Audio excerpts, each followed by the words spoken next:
just when you think we're done getting news about Thunderbolts and Avengers Doomsday, they say he go two more for you. Because there's a clear connection between Thunderbolts and Avengers Doomsday that I haven't seen anybody talk about. That definitely means we got a big future in store for not only the Thunderbolts, but Sentry/The Void. And the director of Thunderbolts just gave us a little taste, a little tease of this connection. And I got a crazy theory that makes this all make sense. And either way, man, me and you know what we gotta do. We gotta talk about it.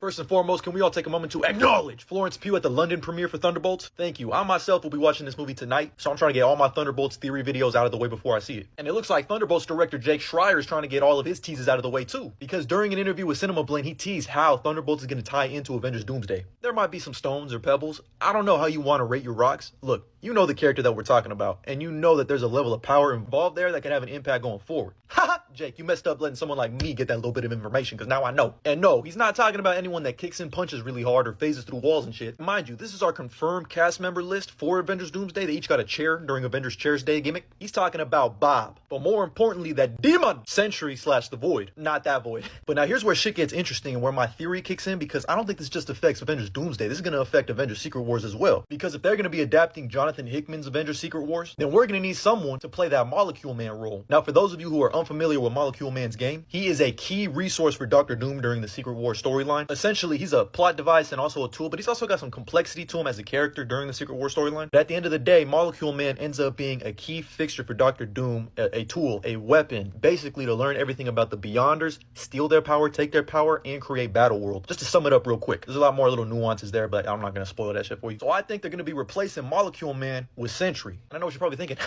Sammy, why? Well, that's because Sentry/The Void also has the ability to manipulate molecules the same way that Molecule Man does. Not to the same extent, but you get where I'm going. They're going to use that same plot line as a thread. I thought either Loki or the Scarlet Witch would be the Molecule Man in this scenario, and the Scarlet Witch very well could still be. Maybe they do a combination of the Scarlet Witch and Sentry. But instead, I think that means that Loki's going to end up being our Beyonder, since he's basically the fucking holder of the multiverse. So I think Doom is going to use Sentry/The Void, maybe even Wanda, to get to Loki, get his power, and then that's how he makes his own multiverse, one world under Doom. But what adds even more fuel to the fires, remember when those concept arts that are fake leaked? You know, at first a lot of people thought this was Bucky Barnes, maybe even Johnny Storm. But now I'm starting to think that this is Sentry/The Void, who's being held captive and used as a battery. That means Miles Morales and Peter Parker gotta come through with a cheeseburger to save the multiverse. But I'm definitely picking up what you're putting down, Jake Schreier. You can't fool me. I'm familiar with Marvel's game. That right there makes the most sense why the Thunderbolts are gonna have such a big role in Avengers Doomsday. Because after this movie, I feel like they're probably protective over Bob, but we just gotta wait and see now. But hold on, wait a minute. I think we ain't done yet, because this right here